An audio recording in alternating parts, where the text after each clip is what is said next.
अपने फाइनेंस को सही ढंग से प्लान करना सुनने में बड़ा आसान लगता है, लेकिन सही मायने में ये उतना आसान होता नहीं है। फाइनेंशियल प्लानर की मदद के बावजूद भी जरूरी है कि हमें अपने फाइनेंस हैंडल करने की पूरी और सही समझ हो, और यहाँ आपकी मदद करता है योर मनी।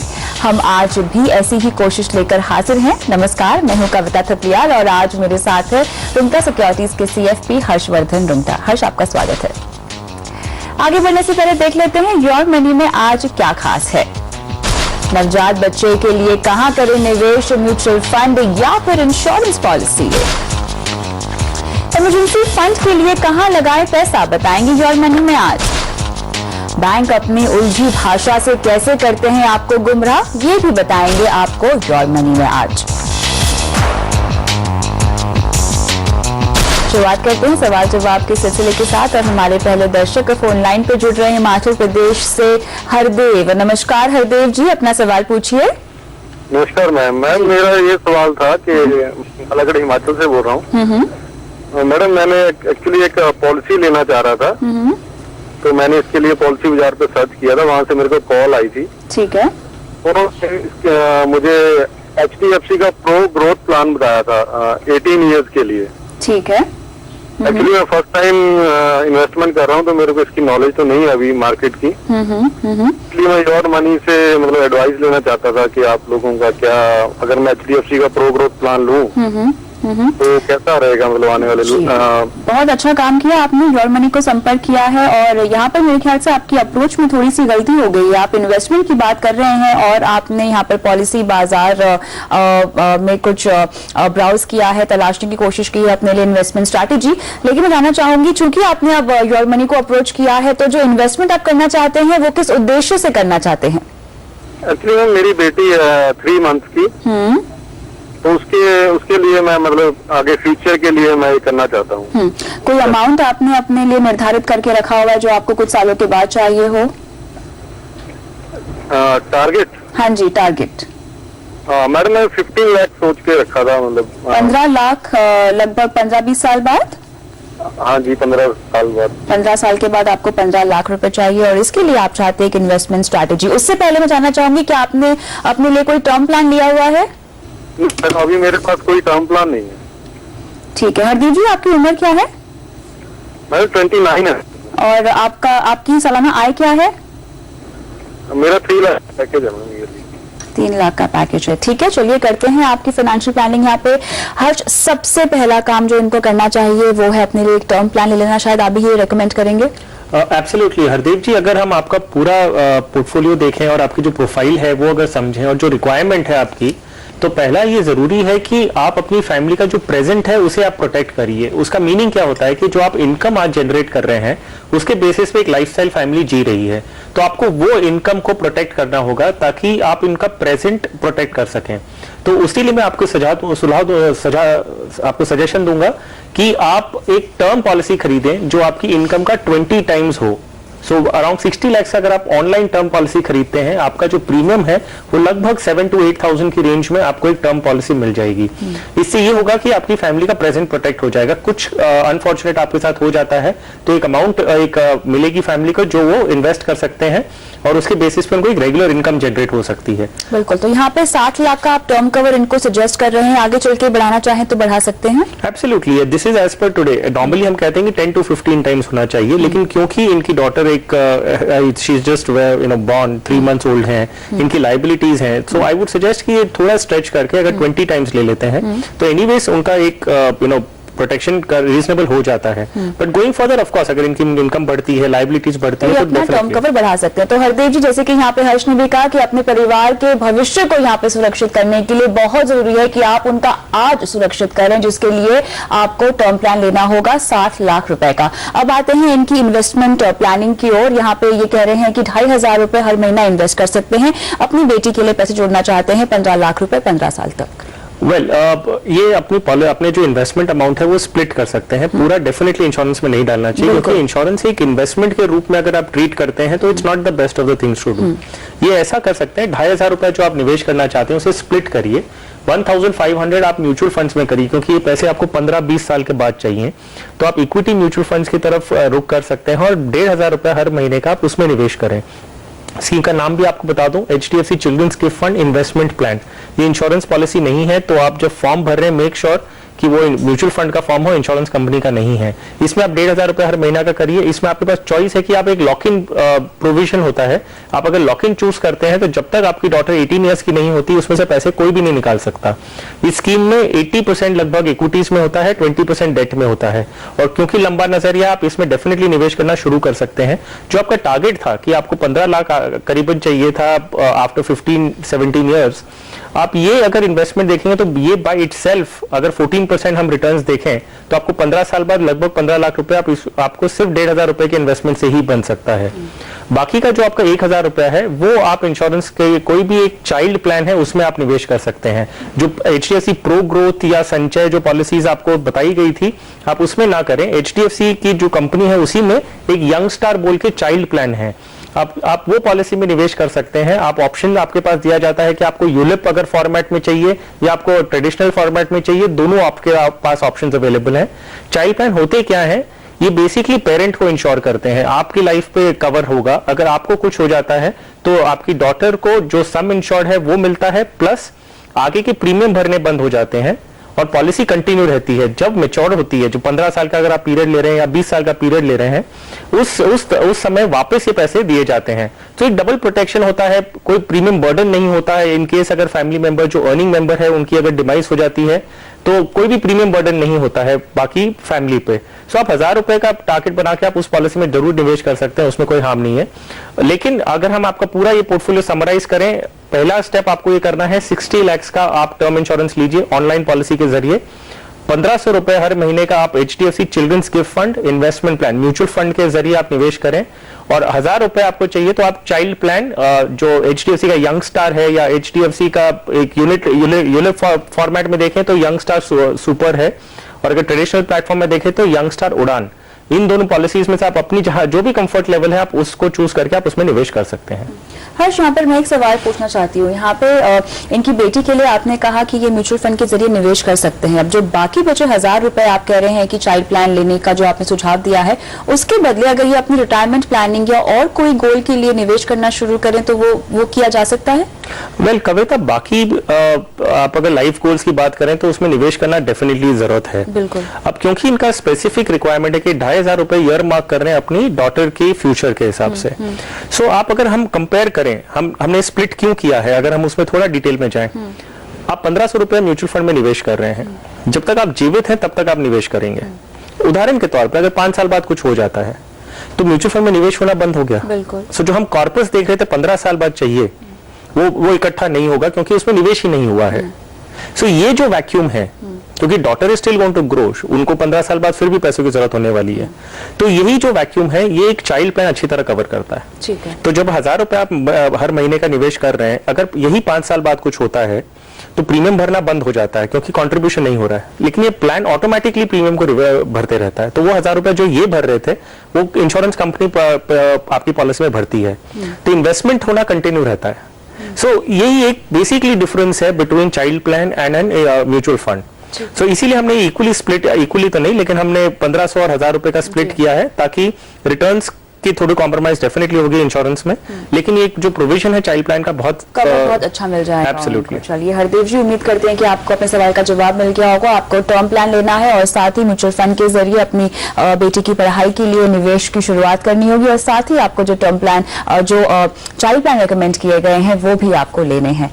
इसी के साथ फिलहाल वक्त है ब्रेक का। ब्रेक के बाद बताएंगे बैंक अपनी उलझी भाषा से कैसे करते हैं आपको गुमराह। जानने के लिए बने रहिए हमारे साथ।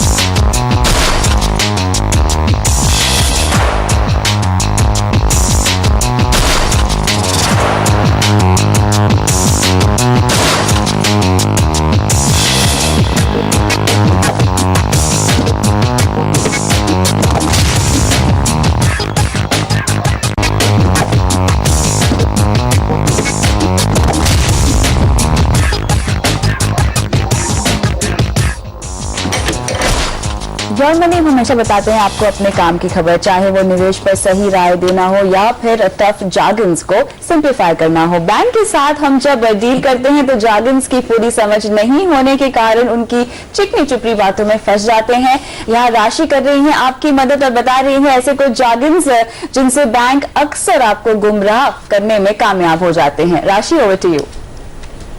जी हाँ कविता, आपने एकदम सही कहा। यहाँ पे बैंक जो होते हैं वो अक्सर ऐसे उलझे शब्दों का यूज करते हैं कि जिसके कारण ग्राहक जो होते हैं वो बड़ी आसानी से प्रोडक्ट उनके लेने में कामयाब हो जाते हैं। सबसे पहले बात करते हैं यहाँ पे फ्लैट रेट ऑफ इंटरेस्ट की। बैंक यहाँ पर कहते हैं, बैंकों की दलील होती है कि 10% का फ्लैट रेट आपको यहाँ दिया जा रहा है, जो दिखने में ऑब्वियसली यहाँ पर आपको काफी चीप लगेगा, लेकिन सच बात यह है कि यहाँ पे EMI जो कैलकुलेट होती है वो प्रिंसिपल अमाउंट के साथ लोन पर कुल इंटरेस्ट को यहाँ पर जोड़ा जाता है और फिर उसको नंबर ऑफ मंथ्स यानी जितने टाइम के लिए आपने लोन लिया है उसके साथ डिवाइड किया जाता है।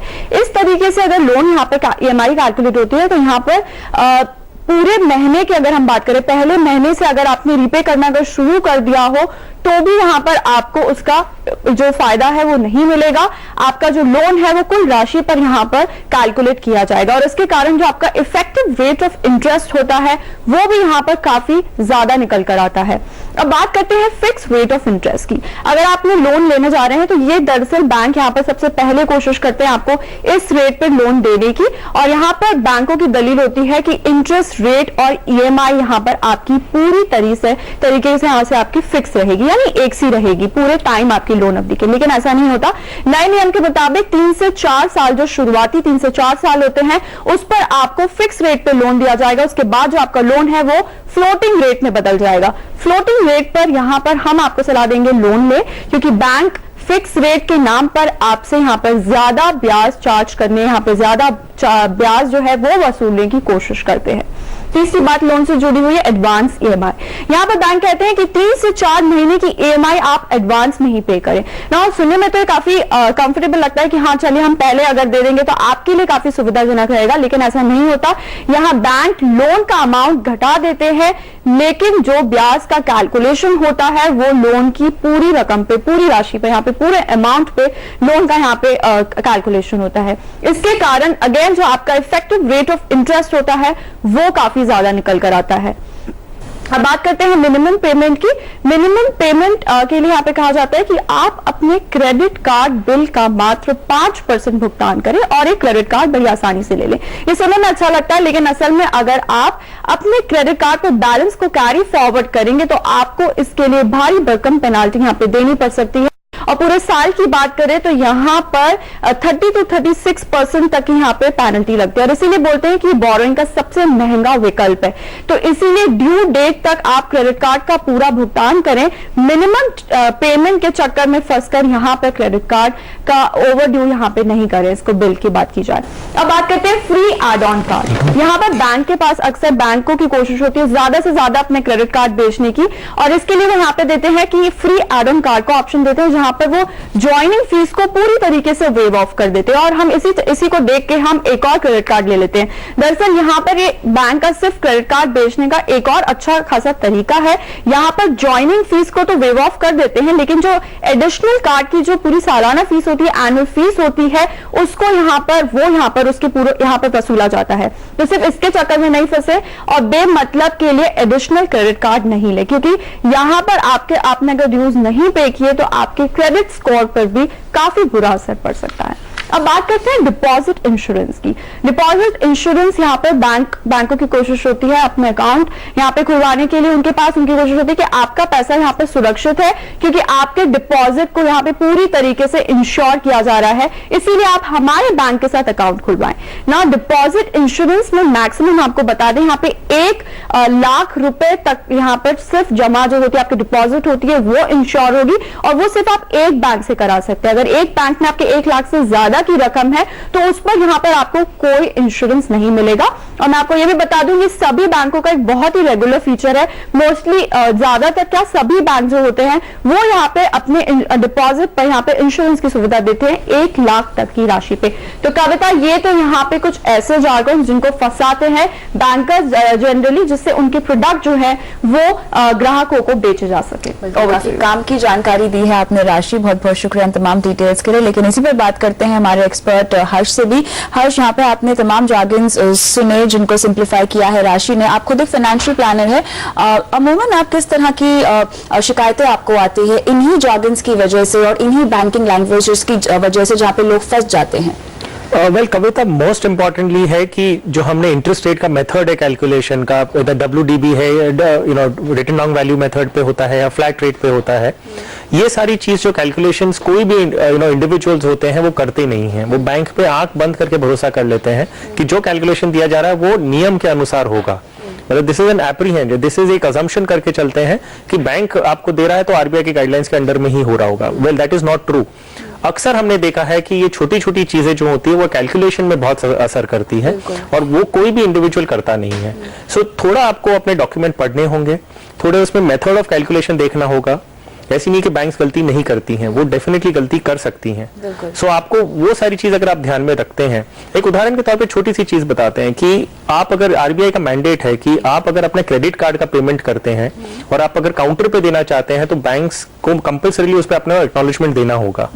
अक्सर हमने देखा कि बैंक्स फोर्स करती है कि आप जाके आप उनके ड्रॉप बॉक्स में चेक जमा कर दें। एक सोचिए, अगर कोई कारण से बैंक ने वो चेक खो दिया और वो आपका पेमेंट क्लियर नहीं हुआ है, क्रेडिट कार्ड का आउटस्टैंडिंग पेमेंट है, आपको उस पर चार्जेस लगेंगे, लेट पेमेंट चार्जेस और पेनल्टी भी लगेगी। आप कैसे प्रूफ करेंगे कि आपने पेमेंट कर दिया था? ये एक ही आपके पास ऑप्शन है कि जब आप एक्नॉलेजमेंट लेते हैं बैंक से, और बैंक्स वो काउंटर पे आपको एक्नॉलेजमेंट देने से रिफ्यूज करती हैं क्योंकि वो कहती हैं आप ड्रॉप बॉक्स में डालें।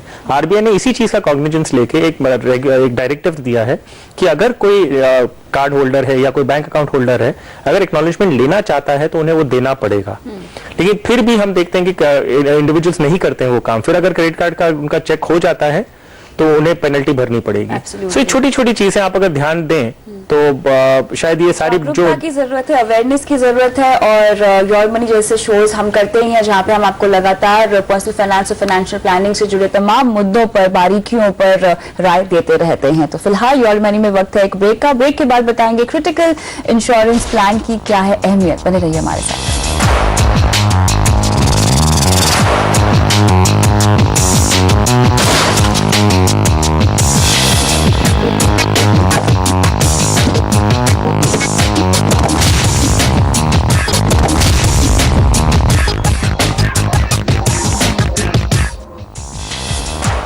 योर मनी में हम दे रहे हैं निवेश से जुड़े आपके सवालों के जवाब और मेरे साथ बने हुए हैं हर्षवर्धन रुंगटा। लेते हैं अगला सवाल। यहाँ पर हमारे साथ हमें प्रशांत ने ईमेल भेजा है, अपना सवाल पूछा है इन्होंने। हर्ष बेसिकली ये अपनी वाइफ के लिए, अपने लिए और अपने ब्रदर के लिए फाइनेंशियल प्लानिंग करना चाहते हैं। इन्होंने अपनी डिटेल्स हमें मेल की हुई है जो स्क्रीन पर हम फ्लैश कर रहे हैं। अब इनके सवालों पर अगर मैं डायरेक्टली आऊँ तो ये अपने लिए रिटायरमेंट प्लानिंग चाहते हैं और साथ ही इनको एक अभी बेटा हुआ है जिसके भविष्य के लिए ये फाइनेंशियल प्लानिंग की रणनीति चाहते हैं हमसे। और ये एक सवाल पूछ रहे हैं कि एलआईसी की जो इनकी पॉलिसी है न्यू जीवन आनंद और जीवन निधि, क्या वो कॉम्बिनेशन में इसको ले सकते हैं? 7 से 8 लाख तक के लिए अपने नाम पर कितना प्रीमियम उसके लिए इनको पे करना होगा, ये जानना चाहते हैं। इसके अलावा ये लिक्विड कैश इनके हाथ में रहे, इसके लिए किस तरह की रणनीति या किस तरह का निवेश करना चाहिए जानना चाहते हैं हमसे। और इसके अलावा बेसिकली एक पूरी फाइनेंशियल रोड मैप भी हमसे चाहते हैं। इन्होंने जो भी हमें इंफॉर्मेशन दी है वो काफी अधूरी है और टर्म इंश्योरेंस के नाम पे फिलहाल इनके पोर्टफोलियो में हमें कुछ भी नहीं दिखाई दे रहा है। तो कैसे शुरुआत की जाए इनके फाइनेंशियल प्लानिंग की? वेल कविता, अगर हम इनका पोर्टफोलियो एनालाइज करें, सो हस्बैंड और वाइफ के बीच में इनकी इनकम जो मिला के जो दोनों की मंथली इनकम है वो लगभग 40,000 रुपीज है। 13,000 ये EMI भर रहे हैं अपने घर के लोन के सामने, 9 से 10,000 रुपए हर महीने का खर्चा है जी। 8,300 रुपए ये रिकरिंग डिपॉजिट में हर महीने निवेश कर रहे हैं और चाहते हैं कि ये जो प्रीमियम है वो प्रीमियम एक नई ये जो RD का अमाउंट है वो प्रीमियम के रूप में कन्वर्ट कर दें और LIC की जो कॉम्बिनेशन की पॉलिसीज बताई हैं वो ले लें। और ये सारे खर्चे जो काटने के बाद अगर हम देखें तो इनके ये खुद ही बता रहे हैं कि प्रशांत जी आपके कैश फ्लो कुछ भी नहीं बचता at the end of the month. जो आपका इंश्योरेंस है खुद का 1,75,000 है और वाइफ का आपका 2.5 लाख है और आपके और आपकी वाइफ के जो एम्प्लॉयर्स हैं उनके जरिए आपके पास कोई भी एक फॉर्मल रिटायरमेंट प्लान नहीं है। सो अगर हम आपकी समरी को देखें तो मेरा सुझाव आगे जाते हुए ये रहेगा कि आप अभी क्योंकि आपका जो कैश रिजर्व्स है आपके मंथली एक्सपेंसेस और जो इमरजेंसी फंडिंग की बात करते हैं वो आपका नेग्लिजिबल है और लाइफ कवर भी आपका बहुत कम है। सो मेरा सुझाव रहेगा कि आप LIC की ये जो न्यू जीवन आनंद और जीवन निधि पॉलिसीज हैं ये आप अपने बच्चे के लिए हिसाब से अभी नहीं लिए, कुछ भी मत निवेश करें। अभी आप जो लेंगे वो आप एक टर्म पॉलिसी अपने लिए कंसिडर करिए।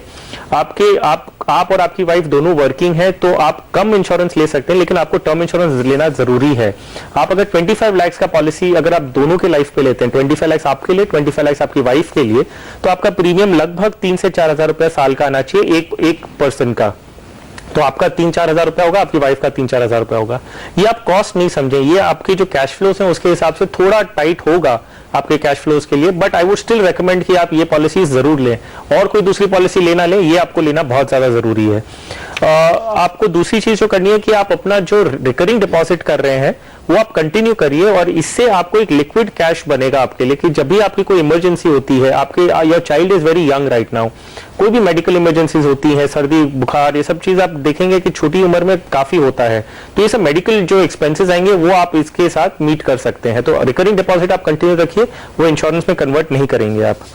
आपने अपने सवाल में एक चीज और पूछा था कि आपके यंगर ब्रदर का भी आपने अपना प्रोफाइल भेजा था और ये कहा था कि वो अनमैरिड हैं। अभी आपको मैं एक और चीज बता दूं क्यों मैं RD में आपको रेकमेंड कर रहा हूं कि उसमें ही कंटिन्यू करिए, कोई भी लॉन्ग टर्म इन्वेस्टमेंट प्लान मत बनाइए, इंश्योरेंस हो या इक्विटी म्यूचुअल फंड्स हो वो अभी नहीं शुरू करें, आप इसे इसी तरह RD में कंटिन्यू रखें क्योंकि आगे जाते हुए आपको शॉर्ट टर्म में आपके ब्रदर की शादी के लिए भी शायद खर्चे हो सकते हैं। तो आप जब वो शादी हो जाए उनकी और सेटल हो जाए उसके बाद आप कोई long term retirement, child plan या कोई भी और दूसरी चीजें जो आपको करनी है वो उसके बाद आप करिएगा, तो आपको शायद कैश फ्लो थोड़ा इजी रहेगा। चलिए प्रशांत, उम्मीद करते हैं कि आपको अपने तमाम सवालों का जवाब मिल गया होगा। जल्द से जल्द अपनी फाइनेंशियल प्लानिंग को यहाँ पर दुरुस्त कीजिए और स्ट्रैटेजी जो आपको बताई गई है उसे अपनाइए। यहाँ पर फिलहाल योर मनी में इतना ही। बहुत बहुत शुक्रिया हर्ष आज समय निकाल कर तमाम सवालों का जवाब देने के लिए। और योर मनी पर अगर आप भी अपना सवाल पूछवाना चाहते हैं तो हमें ईमेल कीजिए अपने कॉन्टैक्ट नंबर के साथ mf@moneycontrol.com पर। आप चाहें तो अपना सवाल हमें फेसबुक पर भी पोस्ट कर सकते हैं, facebook.com/आवाज-योर-मनी, लेकिन सवाल पोस्ट करने के साथ साथ अपना कॉन्टैक्ट नंबर जरूर डालें।